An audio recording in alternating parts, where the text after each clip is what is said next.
Hi friends, అందరికీ నమస్కారం. Friends, ఈ వీడియోలో మన యొక్క ఆంధ్రప్రదేశ్ రాష్ట్ర వ్యాప్తంగా ఉన్నటువంటి నిరుద్యోగులందరికీ ఊహించని శుభవార్త అయితే వచ్చిందండి.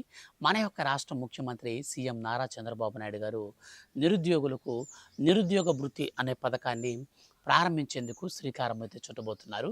సో దీనికి సంబంధించి ఎవరెవరు ఎలిజిబిలిటీ సాధిస్తారు, సో ఎప్పటి నుంచి ఈ పథకాన్ని మనకు ప్రారంభించడం జరుగుతుంది, వీటికి మనం ఎలా అప్లై చేసుకోవాలి, ఏమేమి ప్రూఫ్స్ అనేది మనకు కలిగి ఉండాలో పూర్తి వివరాలు వీడియోలో తెలియజేస్తాను. దయచేసి మీరు వీడియోని ఎక్కడ కూడా స్కిప్ చేయొద్దు. స్టార్టింగ్ నుంచి ఎండింగ్ వరకు పూర్తిగా అయితే వీడియోని చూడండి. అలాగే ఈ వీడియో కింద ఉన్నటువంటి బ్లాక్ కలర్లో ఉన్న సబ్స్క్రైబ్ బటన్ని మీరు క్లిక్ చేసి పక్కనే వచ్చే బెల్ సింబల్ని ఆల్ పైన కనుక ట్యాప్ చేశారనుకోండి, ఏ చిన్న అప్డేట్ వచ్చినా సరే మిస్ కాకుండా అందరికంటే ముందుగా ఈజీగా మీరు తెలుసుకోవచ్చు ప్రతి ఒక్క అప్డేట్ని కూడా. కాబట్టి మీరు వెంటనే ఆ పని అయితే చేయండి. అదేవిధంగా మన యొక్క రాష్ట్ర వ్యాప్తంగా చాలామంది నిరుద్యోగులు ఉన్నారనే ఉద్దేశంతో మన రాష్ట్ర ప్రభుత్వం ఇప్పుడు తాజాగా మనకు మరో శుభవార్తను కూడా అందించింది.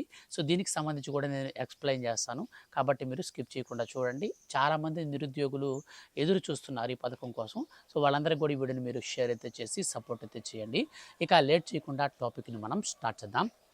ఫ్రెండ్స్, మన యొక్క ఆంధ్రప్రదేశ్ రాష్ట్ర వ్యాప్తంగా ఉన్నటువంటి ముఖ్యంగా డిగ్రీ ఆ పైన చదివినటువంటి ఎవరైతే విద్యార్థులు ఉద్యోగం లేకుండా ఉన్నారో అటువంటి వారందరినీ కూడా రాష్ట్ర ప్రభుత్వం నిరుద్యోగులుగా గుర్తిస్తుంది. ఈ నిరుద్యోగులకు తాము అధికారంలోకి వచ్చాక కూటమి ప్రభుత్వం 3,000 రూపాయల చొప్పున స్టే ఫండ్ కింద ప్రతి నెలలో కూడా వాళ్ళకి గౌరవ వేతనం లెక్కలో అయితే ఇస్తామనేసి రాష్ట్ర ప్రభుత్వం మనకు ఎన్నికల మేనిఫెస్టోలో అయితే ప్రకటించింది. సో ప్రకటించిన తర్వాత ఇప్పటికే టీడీపీ గవర్నమెంట్ 2 ఏళ్ళు అనేటివి పూర్తయిపోయాయి. ఇక 3వ సంవత్సరం అనేది టీడీపీ పరిపాలన అనేది స్టార్ట్ అయింది. తాజాగా మనకు మహానాడు సభలలో కూడా నిరుద్యోగులకు ఖచ్చితంగా తను ఎంప్లాయ్మెంట్ అనేది కలగజేస్తామని, ఈ ఎంప్లాయ్మెంట్తో పాటుగా ఎవరైతే నిరుద్యోగులు ఇంకా మిగిలి ఉంటారో అటువంటి వారందరికీ కూడా ఖచ్చితంగా నిరుద్యోగ భృతి అనే పథకాన్ని తీసుకుని వచ్చి అర్హత కలిగినటువంటి ప్రతి ఒక్కరికి కూడా 3,000 రూపాయల చొప్పున ప్రతి నెలలో కూడా గౌరవ వేతనం కింద అయితే అందిస్తామని ఏపీ రాష్ట్ర ముఖ్యమంత్రి సీఎం నారా చంద్రబాబు నాయుడు గారు అయితే మనకు ప్రకటించడం జరిగింది. అయితే ప్రస్తుతం ఉన్నటువంటి పరిస్థితులను దృష్ట్యా మన యొక్క రాష్ట్ర ప్రభుత్వం కొన్ని కొత్త రూల్స్ని అయితే ప్రవేశపెట్టిందండి. సో మనకు 2014 నారా చంద్రబాబు నాయుడు గారు గెలిచినప్పుడు నిరుద్యోగ భృతి అనే పథకాన్ని తీసుకువచ్చారు. ఈ నిరుద్యోగ భృతి పథకం కింద 2014లో కొన్ని రూల్స్ అయితే ఉన్నాయి. సో అవే రూల్స్ని ఇప్పుడు బేస్ చేసుకొని ఈ స్కీమ్ని అయితే స్టార్ట్ చేయాలని రాష్ట్ర ప్రభుత్వం తొలుత భావించిన ఆ రూల్స్ అనేటివి చాలామంది అనర్హులు కూడా ఆ పథకం పొందే అవకాశం ఉంటుంది. కాబట్టి ఇప్పుడు తాజాగా సవరించినటువంటి మార్గదర్శకాలను విడుదల చేయాలని రాష్ట్ర ప్రభుత్వం ఇప్పుడు తాజాగా కొత్త రూల్స్ని అయితే మనకు ప్రవేశపెట్టబోతుంది. సో ఈ కొత్త రూల్స్ ఏంటి, వీటికి సంబంధించిన వివరాలన్నీ కూడా మనం ఒక్కొక్కటిగా చూసుకున్నట్లయితే మొట్టమొదటిగా మనకు ఎవరైనా సరే డిగ్రీ ఆ పైన చదివినటువంటి విద్యార్థులై ఉండాలి. సో ఆ పైన చదివినటువంటి విద్యార్థులు వాళ్ళు ఎక్కడా కూడా ఈపీఎఫ్లో నమోదు అయి ఉండకూడదు వాళ్ళ పేరు అనేది. ఇది చాలా చాలా ఇంపార్టెంట్. సో ఈ ఒక్క రూల్ వల్లే దాదాపు ఆంధ్రప్రదేశ్ రాష్ట్ర వ్యాప్తంగా 40-50% మంది వరకు అనర్హులు అయిపోయే అవకాశం ఉంటుంది. ఎందుకనంటే ఆల్రెడీ ఈ డిగ్రీ కంప్లీట్ అయినటువంటి వారందరూ కూడా, లేదంటే మనకు బీటెక్ కానీ ఎంతైనా సరే డిగ్రీ ఆ పైన చదివినటువంటి వారందరూ కూడా ఎక్కడో ఒక దగ్గర ఒక చిన్న కంపెనీలో అయినా సరే ఒక్కసారైనా సరే వాళ్ళు జాబ్కి జాయిన్ అయి ఉంటారు. వన్స్ ఒకసారి మీరు జాయిన్ అయితే చాలు, మీకు పీఎఫ్ అకౌంట్ అయితే క్రియేట్ అయిపోతుంది మీ ఆధార్ బేస్ చేసుకొని. ఇది పర్మనెంట్ అకౌంట్ నెంబర్ అని అంటారు, పీఎఫ్ అకౌంట్ నెంబర్ అనేది మనకు.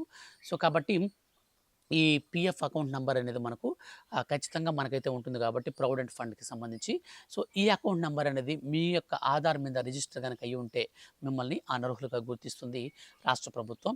అలాగే మీకు ఈఎస్ఐ ఉన్నా కానీ ఎటువంటి ప్రాబ్లం లేదు, కానీ పీఎఫ్ మాత్రం మీ పేరు మీద లేకుండా ఉంటేనే ఈ స్కీమ్కి మీరు ఎలిజిబిలిటీ సాధిస్తారు. ఒకవేళ మీ పేరు మీద పీఎఫ్ ఉంటే మాత్రం ఇన్ఎలిజిబుల్ కేటగిరీలో ఉంటారు. తరువాత మనకు 300 యూనిట్ల కంటే కరెంట్ బిల్ అనేది తక్కువ వాడుతూ ఉండాలి. ఇక సొంత కారు అనేది మనకు ఉండకూడదు. 4 చక్రాల వాహనాలు మనకి ఏవైనా కానీ యెల్లో కలర్ బోర్డుతో ఉండొచ్చు, కానీ వైట్ కలర్ బోర్డు కలిగినటువంటి 4 చక్రాల వాహనాలు ఏదైనా మన దగ్గర ఉంటే మాత్రం ఇది మనకు ఖచ్చితంగా రాష్ట్ర ప్రభుత్వం ఇది ఆ ఇనెలిజిబిలిటీ కిందకు తీసుకొని మనకి ఈ పథకం అయితే ఇవ్వకుండా ఆపివేస్తుంది.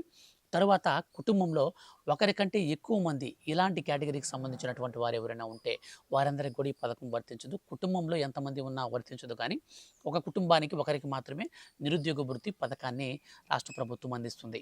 ఇలా ఎందుకు చేస్తుంది అంటే మన యొక్క రాష్ట్ర ప్రభుత్వం రేషన్ కార్డ్‌ని ఒక యూనిట్‌గా పరిగణిస్తుంది. ఆ రేషన్ కార్డ్‌లో ఎంతమంది మనుషులున్నా సరే రేషన్ కార్డ్‌లో ఉన్నటువంటి వారందరినీ కూడా ఒక యూనిట్‌గా పరిగణించి మన యొక్క రాష్ట్ర ప్రభుత్వం తాజాగా ఆ ఒక్క యూనిట్‌లో ఆ మొత్తానికి కలిపి ఒక బెనిఫిట్ అయితే ఇస్తుందనమాట.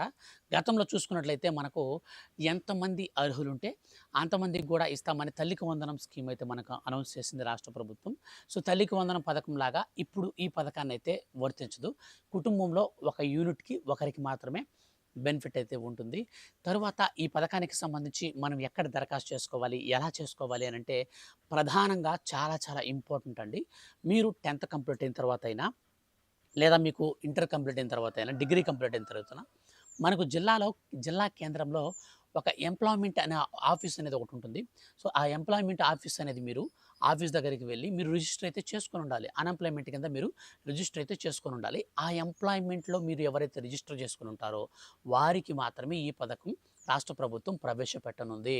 ఒకవేళ మీరు ఆ యొక్క ఎంప్లాయ్‌మెంట్ అనేది మీకు చేపించుకోకుండా గాని ఉంటే మాత్రం ఖచ్చితంగా ఈ పథకం మీకు రాదు.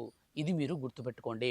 అలాగే ఈ పథకానికి సంబంధించి మనకు ఎప్పుడు అప్లై చేసుకోవాలి? అలాగే మనం ఏ ప్రూఫ్స్ కలిగి ఉండాలి అన్న విషయానికి వస్తే మీరు ఖచ్చితంగా ఆధార్ కార్డ్ కలిగి ఉండాలి, రేషన్ కార్డ్ కలిగి ఉండాలి, అలాగే క్యాష్ టు ఇన్‌కమ్ వీటితో పాటు బ్యాంక్ అకౌంట్. సో, ఇవన్నీ మీరు కలిగి ఉండాలి. అయితే ఇవి కలిగి ఉంటే సరిపోదు. మీరు ఒక 3 పనులైతే ఖచ్చితంగా చేయాల్సి ఉంటుంది. ఈ 3 పనుల విషయంలో మీరు చేయాల్సినటువంటి పనుల విషయంలో చూసుకున్నట్లయితే ఖచ్చితంగా ఆధార్ కార్డ్‌కి, రేషన్ కార్డ్‌తో ఈకేవైసీ అయితే పూర్తి చేసుకోవాలి. ఇక రెండోదిగా చూస్తే బ్యాంక్ అకౌంట్‌కి ఎన్‌పిసిఐ మ్యాపింగ్ అయితే చేసుకోవాలి ఆధార్ కార్డ్‌తో. ఇక మూడోదిగా చూస్తే మీరు ఏదో ఒక హౌస్‌హోల్డ్ మ్యాప్‌లో ఖచ్చితంగా మ్యాపింగ్ అయి ఉండాలి.